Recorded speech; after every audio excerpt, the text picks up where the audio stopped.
Hello, magandang araw. Bakit nga naman ba tayo mga tindera kung minsan ay masipag pero kung minsan ay tamad din? Ito nga, aking dinidisplay ay ilang araw na nga rin nakabox-box dyan. Ewan ko ba naman kung minsan talaga ay ako ay tinatamad mag-display-display. Pero kapag sinipag ka naman, talagang tatapusin mo at aayusin mo lahat. Ganun din nga sa pagiging content creator. Ilang araw na nga rin ito at ngayon ko nga lang maivo-voice over.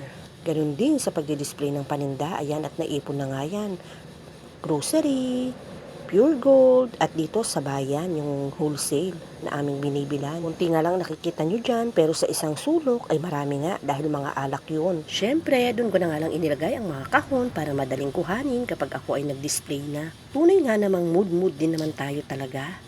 Kung minsan ay masipag at kung minsan ay tamad, aminado ko dyan. Pero kapag sinipag ka naman, kahit tagaktak na ang iyong pawis, ay sige lang, tuloy lang, kahit ang itsura mo na ay madungis. Ganyan talaga ang buhay tindera. Kaya nga wag natin pilitin kapag ayaw nating gawin or medyo tinatamad pa tayo o parang feeling natin ay pagod na tayo.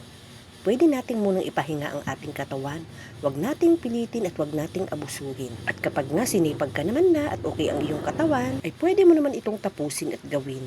Siyempre, hindi pa rin natin pwedeng hindi galawin yan dahil wala namang ibang mag-aayos niyan. At isa pa, ito na ang ating trabaho talaga. Kesa nga tuluyang maipon ng maipon, ay i-display ko na. Dahil nito ang mga susunod na araw ay balak na naman naming mamili.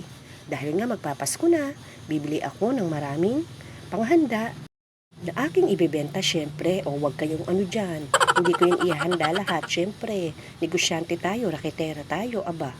Kailangan meron tayong panghandang paninda dahil ang iba nga ay sa tindahan lang talaga namimili. Kaya nga i-expect nyo na walang pera ang tindera dahil nga ito ay ipamumuhunan ko na sa aking paninda. Bukod nga sa groceries, ako nga ay namimili rin ng mga panindang pambata tulad ng mga laruan, at mga pwedeng pangregalong mga bag, ipit, mga kung ano-ano pa. Mga tsinelas, ganun. Kaya nga hindi ko alam kung paano ko pagkakasyahin ang hawak kong pera.